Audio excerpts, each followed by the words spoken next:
Welcome back, everybody, to the Ortho Arizona Recruiting Roundup. I am your host, Cody Cameron. Got a really special episode with a few guests today, and we are circling around girls flag football. It's really a sport that has taken off in the state of Arizona the last couple of years, and we've seen it make headwaves nationally. Love to see it. And with us, Coach, I'm gonna call you a pioneer in the sport in the state of Arizona. Gilbert head football coach Brian Winstead and one of his sophomore phenom players, first team all region as a sophomore. We got Jasmine Guerrero just sweeping accolades in the state of Arizona. Guys, thank you for joining me. And Jasmine, I'm going to start off with you as your next to your dad here sitting at your guys' home. But you look back at your sophomore year, really special year for you because you got to play with your older sister and younger sister all at the varsity level. How special of a season was that for you? I think that it was just so special because I got to connect with them in such a different way than connecting with my teammates. And it just brought a different connection on the field, and I think it really just helped me rise up to certain things. And it was a lot more competitive because I always just try to want to be better than them.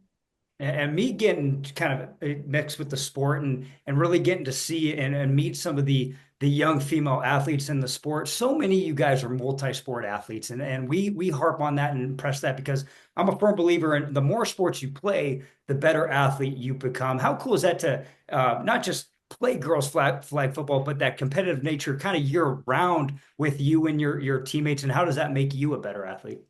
I think playing different sports brings me to see different things on the field and also brings me different skill levels. So I do track and I'm fast. I get that from track and I play soccer so my footwork is really good. Also training with my dad. And I got to say, because I mentioned this in the intro, but Jasmine Guerrero's only a sophomore, first team all region, ton of accolades too. And when you see kind of the sport grow this past year and a lot of off-season camps, a lot of different companies putting money and resources in girls flag football as it continues to trend up in the state of Arizona and the country. How cool is that to see that kind of play out?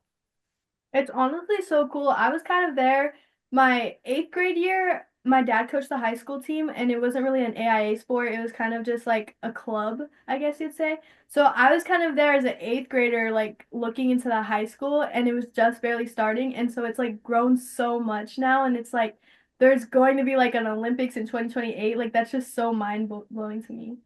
Coach Guerrero, I'm going to pass it to you. Yes. You got to see three of your daughters, play this past year at Gilbert High School. The word I'm sure that you've said many, many times, proud. You're sitting there, being in the stands and seeing that and coaching that. How cool was that moment for you? Oh, it's I'm super proud every time I see them on the field and leading the team, being leaders out there and getting after each other and being competitive. I love seeing that. Brian, I feel like you were one of the first people to really put me on a lot of the girls flag football scene and constantly pushing and marketing the sport in the state of Arizona. I know you have a ton of plans for continuously using not just your platform, but social media and other avenues to push this and create collegiate opportunity, which we're really starting to see at the high school level here in the state of Arizona for that. What's in the works for, I would say, the next 12 months of this sport in the state of Arizona as this just continues to trend up? Definitely someone that started in boys flag for years, running a competitive tournament team. When the girls jumped in, it was a no-brainer to me. And we started with 5 girls at a park Mhm. for our club. We didn't even know if we had enough to even throw a team out there in that first year of club. We ended up with, I think, 12 girls that year. And in less than 2 years, we are now at 44 girls, and to a point where I can see us getting over 50 this year. And the what's happening is incredible. I've seen it at the rec level where all of a sudden there's leagues like GYFL that have gone from 30 or 40 girls teams to almost 60. You're seeing a surge in the 8U, 10U, 12U, the younger groups that was not there is now starting to multiply. And I think that's where that growth comes from. That's why I'm coaching that younger group, because That's our future. If we want the sport to sustain, we have to continue to build that younger group. And I want to do some camps. We're going to do the partnering with American youth with the tournament coming up to get awareness out there to understand that this sport is blowing up and we want to get on board with it. And it's going to start by getting more girls involved. So that way, when they hit the high school level, they're actually know the game. We're not teaching them at the ground level. We actually are fine tuning their skills, like you're seeing in basketball and soccer and some of the other sports that have been around. But I just see it being huge over the next 12 months, and we'll continue to build that and grow that. I think that's been the part that's been really impressive to me is to see the growth almost double in a year, right? We kind of had that spring season to kick things off to the transitional period and just see roster sizes and double the schools go, hey, we want in on this and getting, like you said, rosters that were 15 to 20 now be 30 to 40 and working at that too is the young talent, right? We always talk about this in football. Hey, the rising class of 2027, 2028. And now you've seen in girls flag where some of the best athletes in girls flag football are sophomores or freshmen or juniors. So I look at Jasmine's case, coach, and those accolades I read off at the highest level of girls flag football and one of the best regions. What makes her game so special? You know what? I think one of the things that makes her game so special is her calm demeanor.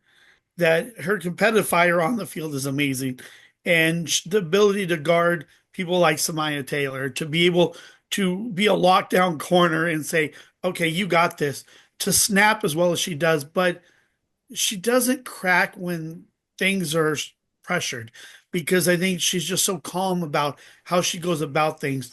She doesn't get too high or get too low. I know what she's going to be. She's going to be consistent. Her explosion, her first four steps. I don't know if I've coached anybody, male or female, that has a great burst off the line that she does. And I think that's one of the things that makes her so special. Jasmine, I want to end with you because as you see the senior class, like your sister Jalissa graduate and some of these other seniors that really put, in my opinion, the state of Arizona on the map for girls flag football, the next wave is coming, and you are absolutely going to be on a lot of those lists, and deservedly so. What does that mean to you now to be looked as not just a star player on your team, a captain on your team, but really in the state of Arizona? I think it just brings me so much more motivation to just look better and to do better because there's little girls like looking up to me and being like, oh, I want to be like her. I want to train like her. I want to work as hard as her. And it just gives me so much more motivation to just do things so that people can look up to me. And that does it here for the recruiting roundup. More news on sports360az.com as we continuously cover boys high school football and girls high school football. Everybody, thanks for joining me.